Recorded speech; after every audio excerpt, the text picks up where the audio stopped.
leerlo en esta tarde. Se encuentra en Génesis capítulo 3. El libro del Génesis es un libro extraordinario, un libro precioso. Los dos primeros capítulos nos hablan del poder creador de nuestro Dios, cómo con el poder de su poderosa palabra, valga la redundancia, creó todo lo que existe, todo lo que nuestros ojos pueden ver, incluso lo que nuestros ojos no pueden ver, pero que fue creado con el poder de su palabra, animales, árboles, estrellas, planetas, incluido el hombre. Sin embargo, cuando vamos al capítulo 3, encontramos lo que alguien ha titulado la ruina, la ruina. Todo venía muy bonito, la creación, ¿verdad? Todo puesto en su sitio. Dios había suplido compañera idónea para el hombre, Dios había suplido los alimentos, Dios había suplido absolutamente todo. Pero lamentablemente en el capítulo 3 todo cambia. Y a partir del capítulo 3 las cosas van a ser muy diferentes. Para el hombre, para la mujer, para los animales, para la creación, para el mundo espiritual, absolutamente todo cambia. Empezamos a leer, si queréis, a partir del versículo 1. Estamos en Génesis capítulo 3, versículo 1, donde dice: pero la serpiente era astuta, más que todos los animales del campo que el Señor había hecho. La serpiente, no dice Satanás. Este animal tenía una característica que la Biblia destaca. Dice que era astuta. Y la palabra astuta y la palabra desnudo, que ahora vamos a leerla, es exactamente igual. Solamente que se pronuncia diferente, pero se escribe exactamente igual. Ahora hablaremos de ello. La cual le dijo a la mujer: ¿con que Dios os ha dicho no comáis del árbol del huerto? Y la mujer le respondió a la serpiente: del fruto de los árboles del huerto podemos comer, pero del fruto del árbol que está en medio del huerto, dijo Dios, no comeréis de él, ni le tocaréis, para que no muráis. Entonces la serpiente le dijo a la mujer: no moriréis, sino que sabe Dios que el día que comáis serán abiertos vuestros ojos y seréis como Dios, sabiendo el bien y sabiendo el mal. Versículo 6. Vio la mujer que el árbol era bueno para comer y que era agradable a los ojos y árbol codiciable para alcanzar la sabiduría, y tomó de su fruto y comió, y dio también a su marido, el cual comió así como ella. Entonces fueron abiertos los ojos de ambos y conocieron que estaban desnudos. Entonces cosieron hojas de higuera y se hicieron delantales. Y oyeron la voz del Señor Dios que se paseaba en el huerto al aire del día. Y el hombre y su mujer se escondieron de la presencia del Señor Dios entre los árboles del huerto. Mas el Señor Dios llamó al hombre y le dijo: ¿dónde estás tú? Y él respondió: oí tu voz en el huerto y tuve miedo porque estaba desnudo y me escondí. Y dijo Dios: ¿quién te enseñó que estabas desnudo? ¿Has comido del árbol que yo te mandé que no comieses? Y el hombre respondió: la mujer que me diste por compañera me dio del árbol y yo comí. Entonces el Señor Dios le dijo a la mujer: ¿qué es lo que has hecho? Y la mujer dijo: la serpiente me engañó y comí. Y el Señor Dios le dijo a la serpiente: por cuanto esto hiciste, maldita serás entre todas las bestias y entre todos los animales del campo. Sobre tu pecho andarás y polvo comerás todos los días de tu vida. Pondré enemistad. Ahora viene la primera profecía de la Biblia, la primera palabra profética que arroja un rayo de esperanza de que va a ser restaurado el hombre en el futuro, pero a un alto precio. Y la profecía dice así: pondré enemistad entre ti y la mujer, entre tu simiente y la simiente suya.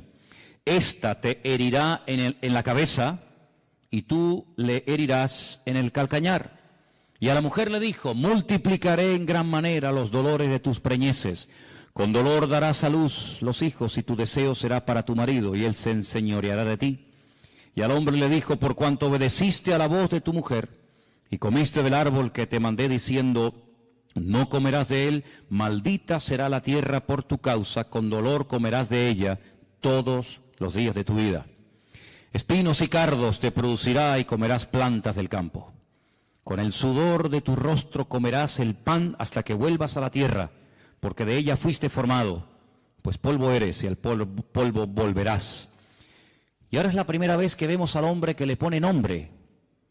Hasta el momento la llamaba mujer, varona, pero ahora le pone un nombre, Adán, a la mujer, y le llama Eva. Y aquí hay un juego de palabras que no se aprecia en español, Eva, por cuanto ella es madre de todos los vivientes, que viene de la raíz Hai, que significa vida. Y el Señor Dios hizo al hombre y a su mujer túnicas de pieles y los vistió. ¿Cuántos dicen amén? Muchas veces la gente se pregunta, pero bueno, ¿esto realmente fue así? ¿O esto es una forma alegórica, un poco rayando una especie de cuento para niños, para que sepamos más o menos lo que fue, lo que ocurrió o lo que no ocurrió? Es decir, ¿esto es literal o esto es alegórico? ¿Hubo realmente una serpiente que el diablo utilizó para hablar a través de ella? ¿Hubo realmente un árbol llamado el árbol de la vida y otro al lado llamado el árbol de la ciencia del bien y del mal? ¿Realmente el hombre y la mujer estaban desnudos en un lugar, en un paraíso, en una especie de huerto regado por 4 ríos, entre los ríos Éufrates y Tigris, que abarcaba desde Irak hasta Egipto? ¿Realmente eso existió? ¿Realmente hubo un hombre llamado Adán y Eva, y bueno, y todo esto del hombre de Cromañón, y el hombre de Java, y el hombre de Neandertal, y todo esto que es que la ciencia dice, y el tema de la evolución? ¿Todo esto es real o es una forma, repito, alegórica de contar una realidad? Bueno, de toda la vida, los creyentes, los que estudiamos la Biblia, hemos creído que el libro de Génesis es un libro que tiene una literalidad total y absoluta. Si nosotros ponemos en duda, si cuestionamos la literalidad del capítulo 3 del Génesis, por la misma regla de 3 tenemos que dudar de que el capítulo 1, el capítulo 2, el capítulo 4, el 5, así sucesivamente, también sea literal. Porque lo que no se puede hacer a la hora de estudiar un libro o un tema es utilizar 2 varas de medir. Nosotros aquí en Canarias, en España, en Europa, salvo en Inglaterra, tenemos unas medidas, ¿verdad? Metros, centímetros, kilómetros, etcétera. Pero si fuéramos a Inglaterra o a Estados Unidos, a otros países, ellos tienen otras medidas. Ellos trabajan con pulgadas, con yardas, con millas, etcétera. Nosotros trabajamos con otro tipo de medidas. Pero cuando usted va aquí a una ferretería, cuando usted va a un lugar para comprar herramientas, pues, en fin, las medidas usted las tiene que dar en las medidas que se usan aquí, no en las medidas con las que se puede trabajar en Inglaterra, en Estados Unidos o en cualquier otra parte del mundo. Cuando nos acercamos a la Biblia, no podemos decir, bueno, el capítulo 1, pues sí, hombre, es literal, porque tampoco me crea tanto problema, ¿no? El ver que Dios, con el poder de su palabra, pues fue creando progresivamente una serie de cosas, ahí pues casi no hay problema. Pero esto de la serpiente, del arbolito, que si comieron, que si no comieron, pues como choca un poco con nuestra especie de racionalidad, pues entonces decimos, bueno, esto tiene que ser algo alegórico, no puede ser algo real. Tendríamos un gravísimo problema si comenzamos a interpretar un capítulo literal, otro alegórico, uno literal, otro alegórico, porque entonces, ¿quién es el que establece que este es literal? ¿Quién es el que establece que este es alegórico? ¿Tú? ¿El conjunto de los hermanos de la iglesia? ¿Una serie de teólogos? ¿Los pastores? ¿Los maestros de la Biblia? ¿Los traductores? Es muy complicado. La hermenéutica nos obliga, es decir, la ciencia que nos obliga a la correcta interpretación de los textos bíblicos, nos obliga a utilizar una sola vara de medir. No podemos utilizar 2 sistemas de interpretación de un mismo pasaje, porque tendríamos unos problemas terribles.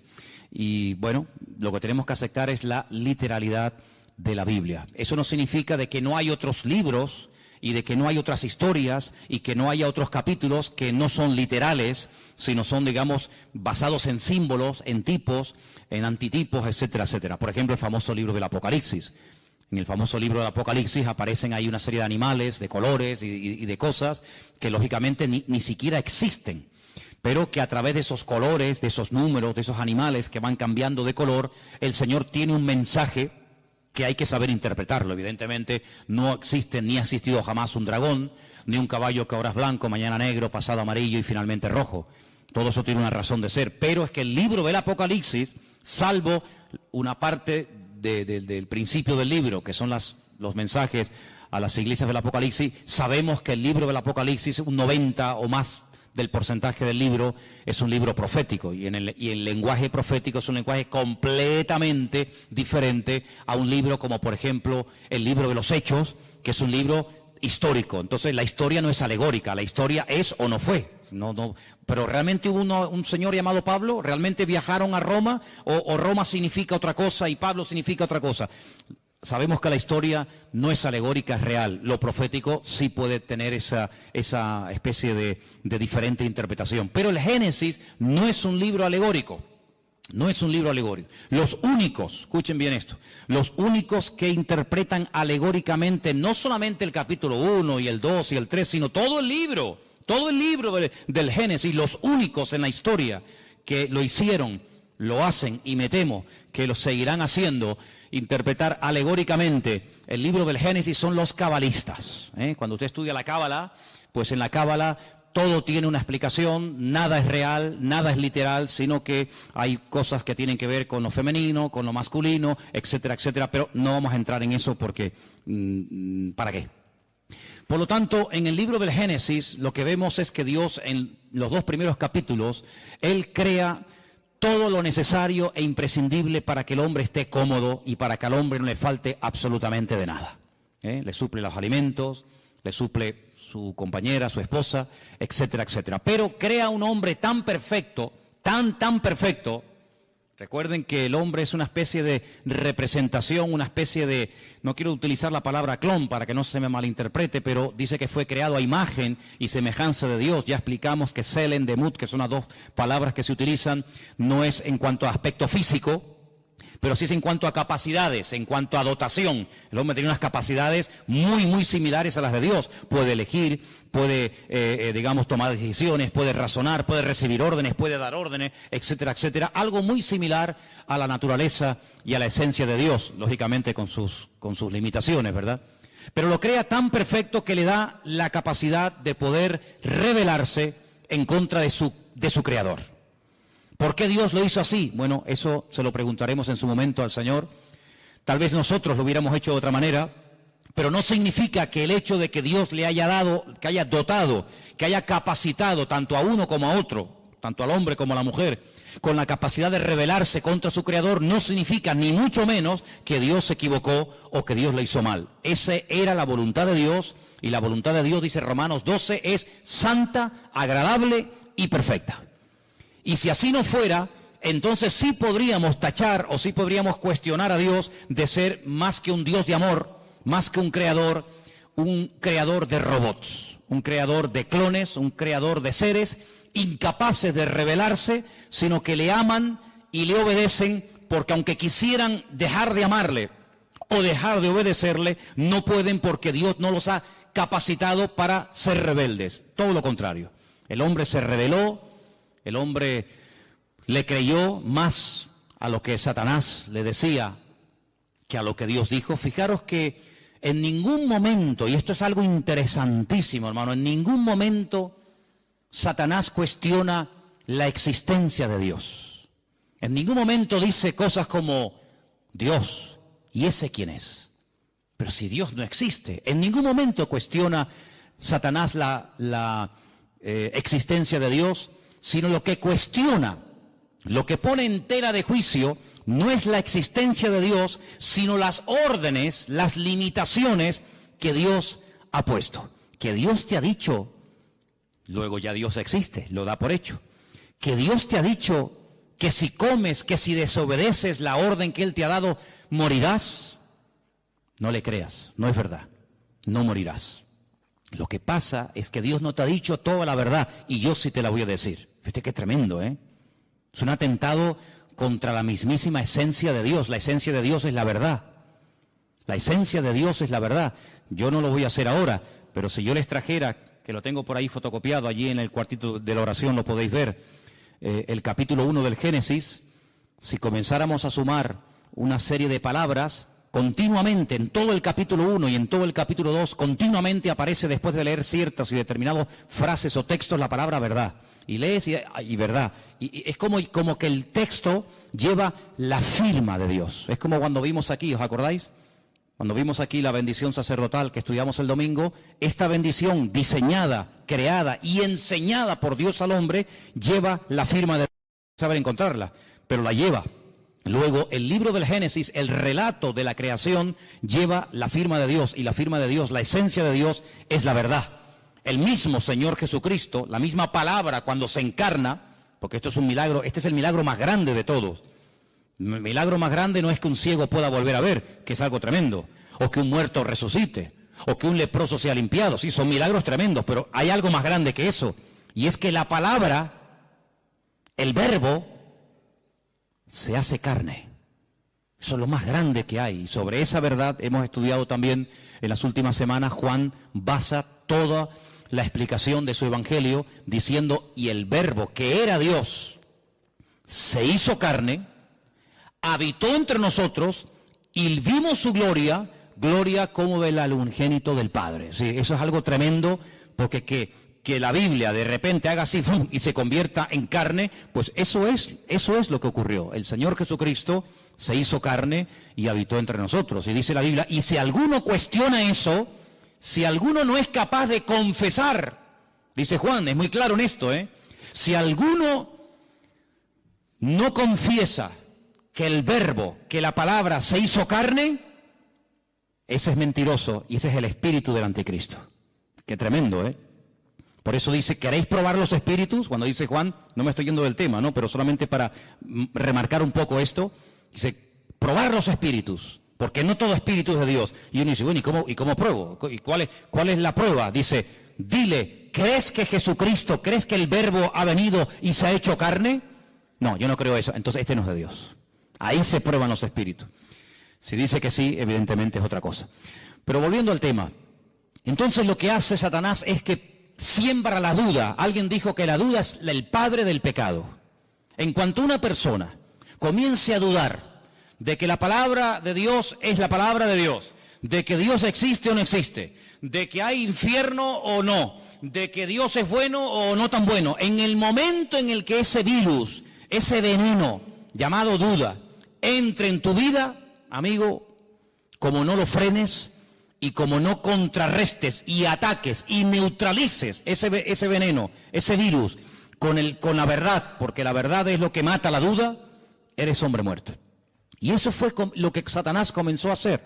Él no cuestiona la existencia de Dios, ya lo haría en otros momentos de la historia, No te preocupes que el diablo tiene unas artimañas y tiene un montón de disfraces. En la Edad Media se puso uno, en la época de Adán y Eva se puso otro, y tiene muchos disfraces, y él va cogiendo el que más le conviene. En este momento no le convenía cuestionar la existencia de Dios porque, permítame la expresión, le saldría el tiro por la culata. Porque si alguien en esta vida sabía que había un creador y un Dios todopoderoso, ese era sin lugar a duda Adán y Eva, porque ellos no tuvieron ni padres, ni madres, ni suegros, ni suegras, sino que ellos eran producto de las benditas y poderosas manos de Dios. Por lo tanto, presentarse a ellos cuestionando la existencia de Dios hubiera sido un rotundo fracaso, porque ellos hubieran dicho, ¿cómo? Que Dios no existe, pero si hemos hablado con Él, hablamos todos los días con Él, y Él habla todos los días con nosotros. Nuestros cuerpos Él los creó. Yo me quedé dormido y cuando me desperté me encontré a Eva. El Creador me la entregó, por lo tanto por ahí el diablo iba mal. Pero emplea este arma favorita del diablo y es sembrar dudas. Sembrar la desconfianza en Dios. ¿Será verdad lo que Dios dijo? ¿Será verdad? ¿Funciona esto? ¿No funciona esto? Y entonces todos sabemos que esta persona desobedece, esta persona peca. Y fíjate qué curioso, lo primero que esta gente hace es sentir miedo, sentir vergüenza y esconderse del Creador con el cual antes hablaban y tenían una comunión tremenda. Cuando el Señor busca al hombre en el jardín del Edén y le dice, ¿por qué te escondes? Dice, porque oí tu voz y tuve miedo. ¿Tuviste miedo? ¿Y de dónde viene ese miedo? Luego el miedo es engendrado por el pecado. Si el pecado produce miedo, cuando una persona no tiene una relación íntima y segura con el Señor, tiene temores. Y los temores son tan variados: miedo a la muerte, miedo a ser abandonado, miedo a caer enfermo, miedo a perder el trabajo, miedo a que mi marido se vaya con otra, miedo a no sé qué. Sí, es un abanico terrible. Y eso el hombre comenzó a sentirlo, el hombre comenzó a experimentarlo, y el hombre llegó a tener hasta miedo de su propio Dios, de su propio Creador. Y le dice algo tremendo, le dice: es que también me oculté de ti porque estaba desnudo. Ahora, yo les dije que en el versículo 1, en el versículo 1 de Génesis, 3:1 de Génesis, describe a la serpiente como una criatura astuta. La palabra astuta en hebreo es arum, arum. Y la palabra desnudo en el versículo 10 es la palabra herón. Se escribe exactamente igual, las mismas letras. Claro, si les ponemos las vocales automáticamente varían. Es decir que Satanás lo que hace es que se camufla. Satanás lo que hace es que utiliza este animal que ya tiene en su naturaleza, en su esencia, el ser un animal astuto. Fíjate qué tremendo, ¿no? Jesús dice en el Sermón del Monte que la serpiente es astuta y las palomas son sencillas, es decir, que describe la esencia de la serpiente como un ser astuto. Y entonces lo que Satanás hace es utilizar a este animal porque no se puede presentar tal y como él es. Ahora, aquí hay que pararnos y comenzar a hacernos una serie de preguntas muy interesantes. Vemos a Satanás en persona, no mandó a un demonio, sino que él en primera persona va y tienta a Eva, pero detrás utilizando a este animal. Y la única vez que lo volvemos a ver a él personalmente tentando a una persona, ya es en el Nuevo Testamento al Señor Jesucristo. Él nunca tentó a nadie personalmente, salvo a Eva en el jardín del Edén y en el desierto de Judea al mismísimo Señor Jesucristo. Con la gran diferencia de que en Génesis capítulo 3 va, digamos, disfrazado, escondido, parapetado dentro de aquel animal, y en el desierto no le va a servir ningún disfraz, sino que va a cara descubierta, porque delante del Señor no hay disfraz, no hay careta que valga, sino que delante del Señor dice que todos estamos desnudos delante de la presencia del Señor. ¿Te das cuenta?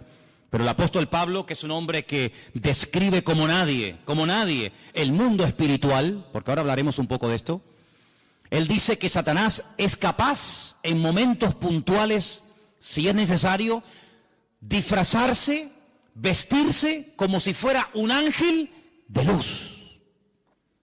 Y ha habido casos en la historia, pero tremendos, de personas que dicen que han tenido la visita de ángeles, que les han revelado cosas, y esas cosas las han escrito.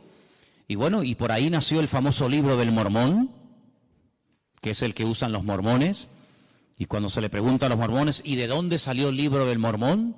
Pues ellos te dicen que un ángel llamado Moroni despertó una noche a este joven llamado Joseph Smith y lo llevó a un lugar donde le mostró unas planchas de oro que estaban escritas en un idioma que él no conocía, y este ángel le mostró la interpretación de aquellas planchas de oro y le dio un mensaje que está en el famoso libro del Mormón. Y otra persona que presume de que un ángel del cielo bajó y le daba revelaciones es nada más y nada menos que el falso profeta llamado Mahoma, porque Mahoma es un falso profeta, ¿verdad?, que dice que recibió las enseñanzas de un ángel, pero un ángel evidentemente que no era un ángel de Dios, era un demonio, porque el apóstol Pablo dice en Gálatas capítulo 1 que si un ángel del cielo baja y nos predica un evangelio diferente al que hemos oído, no lo creáis, sea anatema, porque no hay otro evangelio que el que está escrito en la palabra de Dios. ¿Cuántos dicen amén? Así que en momentos puntuales Satanás incluso ha sido capaz de disfrazarse y de hacerse pasar como un ángel bueno, un ángel de la guardia, un ángel que viene a darte buenas vibraciones, buena energía, como dicen algunos por ahí. Ahora, fijaros qué interesante, porque Eva y Adán y Eva no tenían conocimiento, y esto es muy importante, yo sinceramente nunca lo he oído. Ellos no tenían conocimiento del mundo espiritual. El único conocimiento del mundo espiritual que tenían es que hay un creador que no se puede ver, pero que habla y les oye cuando ellos le hablan a Dios. Pero ellos no tenían ningún conocimiento del mundo espiritual. Pero el mundo espiritual evidentemente ya existía y era real, puesto que cuando uno comienza a leer la Biblia desde el principio, uno se encuentra que el que está hablando es Dios. Más adelante encontramos que Dios crea a un hombre. De ese hombre extrae a una mujer. Y encontramos a Dios, al hombre y a la mujer. Capítulo 1 y capítulo 2. Pero cuando vamos al capítulo 3 nos encontramos que ya no hay 3, ahora hay 4. Ahora seguimos teniendo evidentemente al Creador, a Dios, a Eva, a su marido Adán y a Satanás, utilizando a esta serpiente. Y la pregunta lógica es, ¿dónde dice en Génesis 1 o en Génesis 2 cuándo fue creado este personaje? Porque no vemos en ningún momento en el libro del Génesis, ni en Éxodo, ni en Levítico, ni en Número, ni en Deuteronomio, no vemos en ningún momento que este ser existía. Sin embargo, la palabra de Dios en Ezequiel capítulo 28, ahora leeremos algunos versículos, el Señor dice que este querubín, lo llama así, querubín protector, grande y protector, estuvo en el jardín del Edén. Luego hay una creación que no se relata en Génesis capítulo 1 ni en Génesis capítulo 2, pero que ya existía. Vemos que Satanás ya no es ese querubín protector encargado de la música, de la alabanza y de la adoración, sino que es un ser maligno que lo que pretende es separar al hombre de Dios. Luego ya su naturaleza no es una naturaleza sana, una naturaleza buena, sino que su objetivo es arruinar. Su naturaleza ahora es maligna, perversa. El Señor dijo, es un ladrón. Viene a hurtar, a matar y viene a destruir. Y aquí lo vemos, haciendo su primer intento en la historia de la humanidad, queriendo matar la comunión del hombre con Dios, queriendo separar al hombre de Dios, creando distanciamiento, creando mal ambiente, ¿verdad? Así que vamos a Ezequiel capítulo 28 para que veáis cómo en este libro, que por supuesto, sobra el decir, no existía en los tiempos de Adán y Eva. Adán y Eva nunca leyeron el libro de Ezequiel. En el capítulo 28 se describe la naturaleza de este personaje. Ezequiel 28:12 viene hablando del rey de Tiro, pero en medio del mensaje de Dios al rey de Tiro, mete otro mensaje que complementa lo que viene diciendo, y dice lo siguiente: Hijo de hombre, levanta endechas sobre el rey de Tiro. Tiro es una ciudad que está al norte de Israel, no entraba dentro del territorio de Israel, está bien al norte, ¿verdad? Y dile, así ha dicho el Señor, tú eras el sello de la perfección, lleno de sabiduría y acabado de hermosura. Solamente escucha estas 3 características, son impresionantes, ¿eh? De ningún ser en la Biblia el Creador habla en semejantes términos. Los vuelvo a repetir: sello de la perfección, lleno de sabiduría y acabado de hermosura. Cuando Dios da algo no lo quita. Luego, aunque este ser fue arrojado de la presencia del Señor, su sabiduría, su hermosura y sus cualidades recibidas de parte de Dios, se las llevó con él. Pero ahora dice algo tremendo. En Edén, ¿cómo sabemos que ya no está hablando del rey de Tiro? Bueno, por sentido común. En Edén no estuvo nunca el rey de Tiro. El rey de la ciudad de Tiro nunca estuvo en Edén. Luego ya no está hablando del rey de Tiro, sino ahora dice, en Edén, en el huerto de Dios estuviste. Ay, amigo. De toda piedra preciosa era tu vestidura. Yo les voy a pedir un favor a partir de ahora. Cuenten las piedras preciosas que yo voy a comenzar a leer a partir de ahora, por favor. Cuéntenlas, ¿sí? En Edén, en el huerto de Dios estuviste. De toda piedra preciosa era tu vestidura. Empiezo. De cornerina, topacio, jaspe, crisólito, berilo, iónice, zafiro, carbunclo, esmeralda. Y luego el oro es otra cosa, ¿no? No es una piedra preciosa. Los primores de tus tamboriles y flautas estuvieron preparados para ti en el día de tu creación. Luego es un ser creado, no es un ser eterno. En el día de tu creación.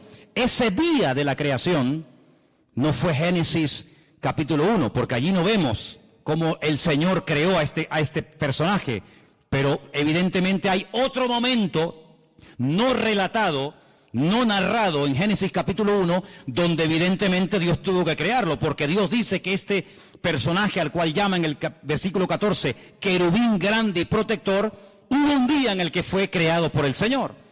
Lo llama querubín grande, protector. Yo te puse en el santo monte de Dios. Allí estuviste, en medio de las piedras de fuego te paseabas. Pero esto no lo encontramos en Génesis 1. En el jardín del Edén no dice que era el monte de Dios. ¿Qué te parece? Luego está describiendo otro sitio. El jardín del Edén era el sitio para el hombre. Y hay otro sitio que se está describiendo aquí, que era el sitio donde Dios estaba, donde Dios vivía y donde estaba este personaje. Y sigue diciendo la Escritura, perfecto. Perfecto también es la palabra completo, ¿vale?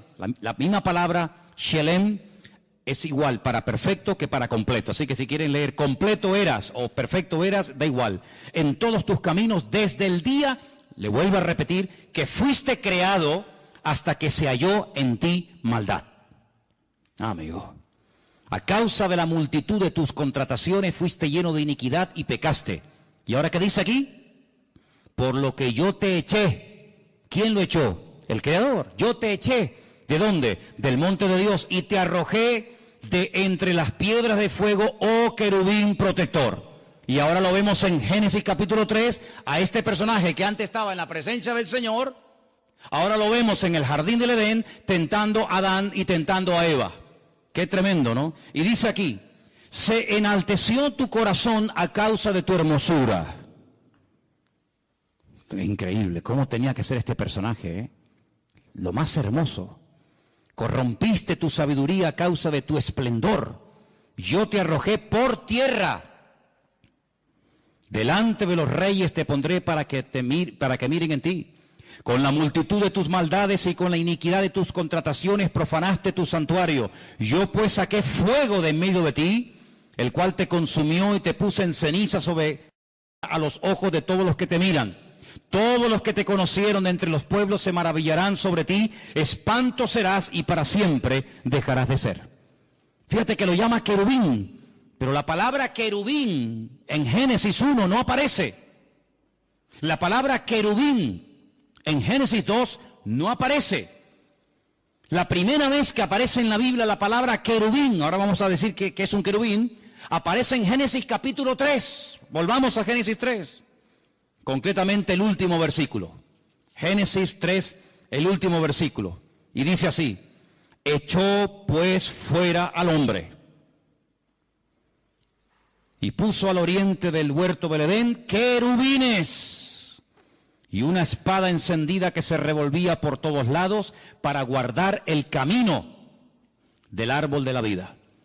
Luego, si Adán y Eva nunca habían oído en su vida la palabra querubines, cuando se presenta este personaje utilizando a esta serpiente astuta, ella no tiene ningún conocimiento del mundo espiritual. Ella no sabe lo que es un querubín, ella no sabe lo que es un serafín, ella no sabe quién es Satanás, ellos no saben nada. Pero ellos estaban capacitados para discernir que esta tentación, este ataque, no provenía de Dios. Primero, porque está contradiciendo a la palabra. Dios dijo, si comes, morirás. Y este me está diciendo que no moriré. Luego, ¿a quién le creo? ¿A mi Creador y a mi Señor? El que me ha creado, el que me ha demostrado que me ama, el que ha creado un mundo maravilloso para mí, o a este que no sé quién es y de dónde ha salido. Ahí hay un dilema. Y una tentación, eso es lo que es. Es ponerte entre la espada y la pared, decir, ¿a quién le creo? ¿A Dios o al horóscopo? ¿A lo que dice mi Señor en su palabra? ¿O a lo que dicen las noticias en la televisión? ¿A lo que dice el santero que echa las cartas y el brujo que no sé qué y no sé cuánto? ¿O le creo a mi Señor? Amigo, tú verás. Lamentablemente tengo que decir que Satanás sembró el veneno de la duda, de la incertidumbre, de la desconfianza en el corazón de Eva y le creyó más a este que no sabía quién era y de dónde había venido que a su Señor y a su Creador. Y cuando uno no cree la verdad, se convierte en un esclavo. Aquí arriba tenemos un texto, son palabras de Cristo. Él dijo, conoceréis la verdad y la verdad os hará libres. ¿Cuántos dicen amén? Cuando tú prefieres creer a tus mentiras y a tus rollos y a tus excusas y a tus argumentos, quieras o no quieras, te conviertes en un esclavo. En un esclavo de tus pasiones, en un esclavo de tus mentiras, en un esclavo de lo que te han dicho o de lo que tú crees que es. Cuando tú cuestionas lo que dice la Biblia, ¿y por qué Dios dice blanco si yo veo que es gris? Bueno, lo que tú veas es una cosa y lo que Dios dice es otra.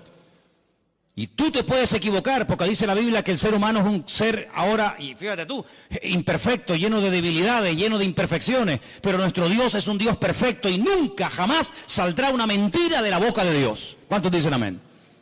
Dios es un Dios de verdad, la esencia de Dios es la verdad. Dios no puede mentir, va en contra de su naturaleza. Hay cosas que a Dios no le afectan, la mentira. Dios no puede mentir. La tentación, a Dios no le tienta nada. Dice, si Él no es tentado por nada, ni por nadie, Él tampoco puede tentar a nadie. Así que cuando tú seas tentado, no digas que Dios te está tentando, sino que tú estás siendo tentado porque le has dado lugar a una serie de circunstancias que estás creando el caldo de cultivo propicio para caer en la red. Pero Dios no tienta a nadie. Una cosa es que Dios te pruebe y otra cosa es que Dios te esté tentando. Cuidado. La prueba es para fortalecerte, para acercarte a Él. La tentación es al revés, para separarte y para que caigas y para que cuestiones pues la asistencia, el amor, la misericordia, la bondad o lo que sea de parte del Señor. Así que vemos que esta mujer, al no tener conocimiento del mundo espiritual, crea este personaje que, repito, no sabe de dónde ha salido y que encima le lleva la contraria al Señor. Pero tú y yo no tenemos esa excusa para pecar. Porque tú y yo tenemos muchísimo conocimiento del mundo espiritual, ¿sí o no? Si tú le dices a Adán y a Eva, Satanás, dice, no sabían quién era. Pero si yo te digo a ti, el diablo, Satanás, el padre de mentira, ¿sabes quién es o no? Amigo, hay un conocimiento que tú tienes que ni Adán tenía. Y por eso dijo alguien en cierta ocasión que el terreno de Satanás es la ignorancia. Cuanto más ignorante sea, más fácil se lo pones al diablo para que te engañe. Ah, que yo no sabía, por eso caíste. Pero ahora nosotros no tenemos la excusa de decir, es que yo no sé lo que son los demonios, yo no sé quién es el diablo, yo no sé. No, sí sabemos, claro que sabemos, hombre, que sí sabemos. Mira, el mundo espiritual, quien mejor lo describe, si a alguien le interesa este tema, es sin lugar a duda el apóstol Pablo. Hay un capítulo, no lo vamos a leer ahora, pero para los que toman nota y les gusta leer después en casa, es el capítulo 6 del libro de Efesios, la carta de Pablo a los Efesios. Pablo describe allí el mundo espiritual de una forma increíble, la jerarquía del mundo espiritual como Pablo no la describe nadie. Él dice que hay, mira, principados, potestades, gobernadores de las huestes de las tinieblas, huestes espirituales de maldad en las regiones celestes. Si te vas al libro de Ezequiel, te encuentras, por ejemplo, en Ezequiel capítulo 28, los versículos 13 y 14, te encuentras a los querubines, que en Ezequiel 1 los llama los seres vivientes. Cuando tú oigas la palabra seres vivientes, son los querubines. Qué curioso que cuando dice la Biblia que el Señor mandó a construir el tabernáculo con todo el mobiliario, ¿se acuerdan? Con la menorá, con la mesa de los panes, con el altar del incienso, el altar del sacrificio, con el arca de la alianza. Dice que dijo, encima del arca, en la tapa, quiero que construyas 2 querubines, porque son los que van a proteger la presencia del Señor.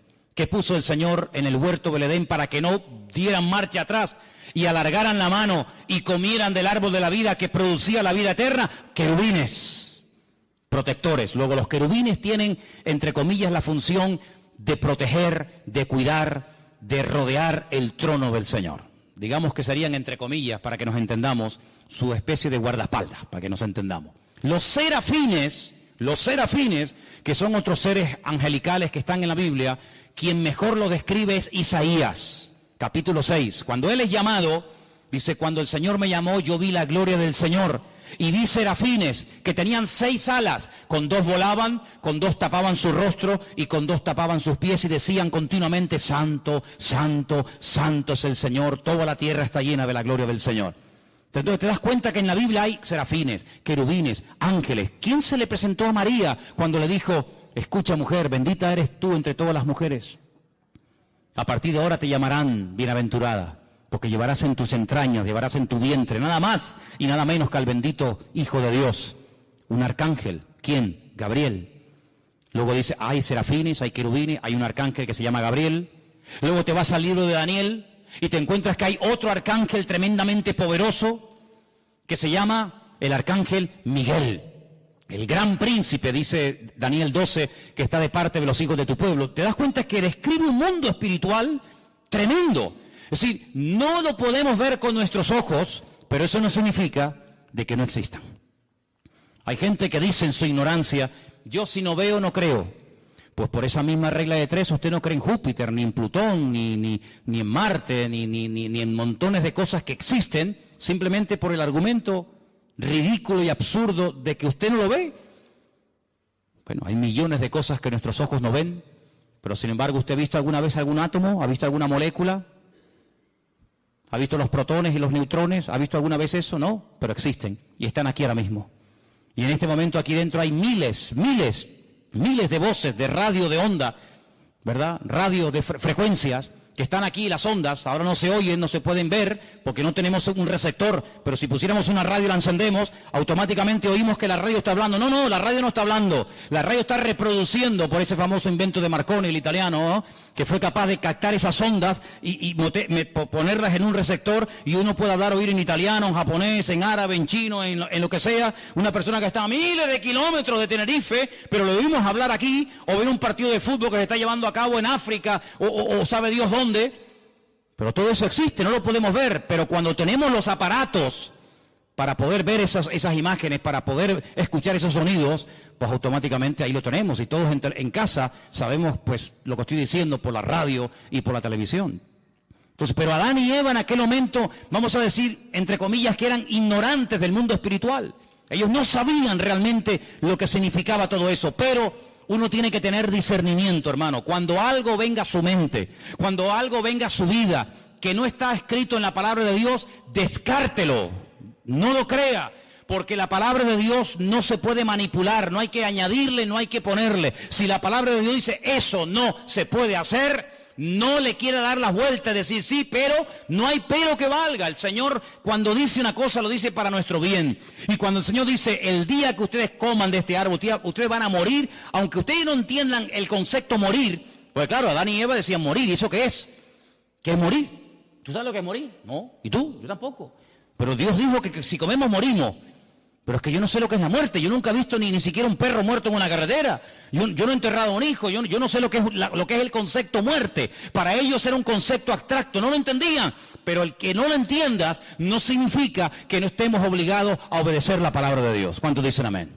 Ahora nosotros con más motivo no tenemos ninguna excusa. ¿Por qué? Porque sabemos lo que es la muerte. Sabemos lo que es la tristeza, el desánimo, la depresión, la desgracia, los follones, los líos. ¿Por qué? Porque lo hemos visto en otras personas. Tenemos millones de puntos de referencia, incluso en nosotros mismos. Sabemos las consecuencias terribles de hacer algo malo, pero en aquellos momentos ellos no tenían eso, pero tenían algo muy importante. Y es que ellos tenían que haberse dado cuenta de que este ser, que no sabían de dónde había venido, estaba contradiciendo la palabra del Señor. Porque uno de los juegos favoritos del diablo es llevarle la contraria a Dios. ¿Qué dijo Dios el día que se bautizó su hijo en el río Jordán? Este es mi hijo amado, en el cual tengo toda complacencia, en el cual deposito toda mi confianza. ¿Quién dijo eso? Dios. La voz de Dios se oyó. Se va al desierto. ¿Y quién viene a tentarlo? Este personaje terrible, Satanás. Y le dice, si eres el Hijo de Dios, di a estas piedras que se conviertan en pan. Yo no tengo que convertir las piedras en pan para demostrarte a ti, o a mí, o a alguien que soy el Hijo de Dios. Yo sé que soy el Hijo de Dios. ¿Y cómo lo sé? Porque mi Dios, mi Padre, me lo acaba de decir el día que me bauticé en el río Jordán. Este es mi Hijo amado. Por lo tanto, yo le creo a mi Dios, yo le creo a mi Padre, yo creo en lo que Él me ha dicho. Y si nosotros tenemos esa fe y estamos agarrados a la palabra, cuando viene una mentira, cuando viene una herejía, cuando viene un mal pensamiento, cuando viene algo que contradice a la palabra, automáticamente, hermano, aunque no sepamos lo que puede pasar, aunque no entendamos todo, decimos no, esto no es de Dios. ¿Por qué? Porque va en contra de la palabra del Señor. Y nada más, y con eso tendría que sobrarnos todo lo demás. Ahora, varias cosas ocurrieron allí. Antes de ser expulsados, Dios confronta al hombre con su pecado y le dice, mira, a partir de ahora vas a darte cuenta de que la tierra no produce con la fuerza que producía antes. Tu mujer, cuando dé a luz, va a comenzar a sufrir dolores en el momento del parto. Y tú vas a comenzar a sudar. Luego se ve que antes no sudaba. Tú vas a comenzar a perder humedad. Tú vas a comenzar a secarte.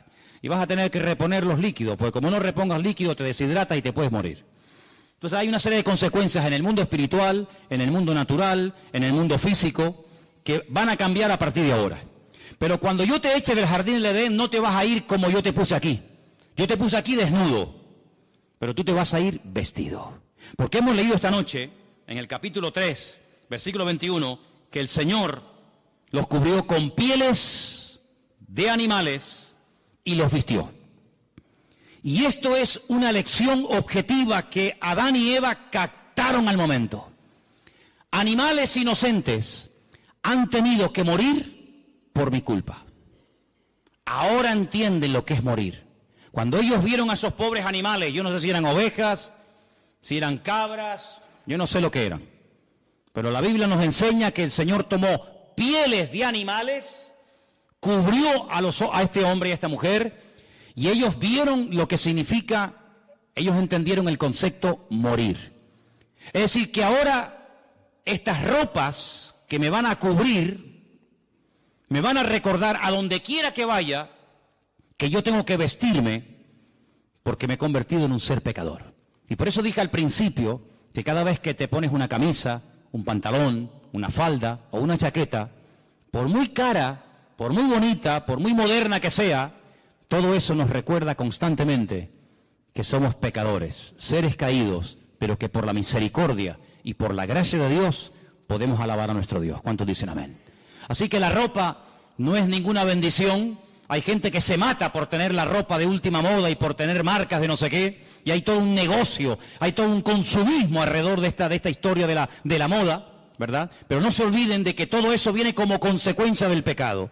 Y no solamente han tenido que morir animales inocentes para poder vestirlos a ustedes, sino que a partir de ahora la relación entre ustedes y yo va a ser diferente. Antes no había intermediario. El Señor venía, hablaba con ellos, ellos hablaban con el Señor, no había ningún problema. A partir de ahora no. A partir de ahora, cada vez que ustedes quieran acercarse a mí y quieran tener comunión conmigo, tienen que acercarse con sacrificios de animales. Y uno dice, ¿y por qué sacrificios de animales? Amigo, porque cuando el Señor les vistió a ustedes, animales inocentes tuvieron que morir para cubrir vuestra desnudez. Sangre de animales inocentes se tuvo que derramar para cubrirles a ustedes, y cada vez que ustedes quieran acercarse delante de Dios y sacrifiquen un animal sobre un altar de piedra, ustedes tienen que recordar que todo esto es la consecuencia de la desobediencia y del pecado de vuestros antepasados o de ustedes mismos. Ahora podemos entender el grado de desfachatez y de poca vergüenza que tuvo uno de los hijos de este primer matrimonio, cuando dice que los dos hermanos, Caín y Abel, fueron un día a la presencia del Señor. Ellos sabían que las ropas que llevaban les recordaban que eran pecadores, que papá y mamá vivieron un tiempo desnudo en un lugar maravilloso llamado el Gan Edén, pero que ahora tenemos que ir vestidos porque fuimos pecadores y desobedecimos al Señor. Y tenemos que presentarnos delante de Dios con animales para recordar nuestra naturaleza pecaminosa, y entonces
Fíjate cómo le responde este personaje al Señor. ¿Y yo qué sé? ¿Y acaso yo soy guarda de mi hermano? Como diciendo, a mí qué me importa la vida de mi hermano. Pero Caín, ¿pero qué dices? Aunque lo quieras ocultar, aunque lo quieras disimular, aunque te quieras poner un disfraz como ya uno se lo puso y engañó a tu padre y a tu madre, la voz de la sangre de tu hermano Abel llama a mi presencia. Así que errante serás por toda la tierra, y maldito serás y darás vueltas y vueltas y vueltas y no te sentirás a gusto en ningún lado. Estarás un día en el monte y quieres estar en la playa. Y cuando estés en la playa te quieres ir a la montaña. Y cuando es de día quieres que llegue la noche. Y cuando es la noche quieres que llegue de día. Y cuando hace frío, qué asco de frío. Cuando hace calor, que vas a ser un ser insatisfecho toda tu vida. Es lo que yo llamo el espíritu de Caín. Nada te agrada, nada te llena. Siempre estás quejándote por todo, hasta por lo que tienes. Y entonces Caín reflexiona y dice, Señor, grande es mi pecado, ahora te das cuenta que grande es tu pecado. Señor, y si yo voy por toda la tierra, y si alguien me quiere matar, ¿cómo me defiendo? Y ahí viene la misericordia. Es que es tremendo, Te acabas de cargar a tu hermano, me hablas con una prepotencia y una arrogancia terrible, pero ¿sabes lo que te digo? Te voy a poner una marca en tu frente, para que cuando alguien te vea, no te mate. Aún así el Señor le da una protección sobrenatural a este personaje, ¿no? Pero quiero terminar, porque hay material aquí para dar y vender, quiero terminar pidiéndoles a todos ustedes que se aprendan 3 números. ¿Sois capaces, no? ¿Sí o no? ¿Sí o no? Bien. 28, 28 y 21. Más fácil e imposible. ¿Sí o no? Éxodo 28. Ezequiel 28, Apocalipsis 21. A ver, díganlo ustedes solos. Éxodo 28, Ezequiel 28, Apocalipsis 21. Porque dice la Escritura, son las 3 únicas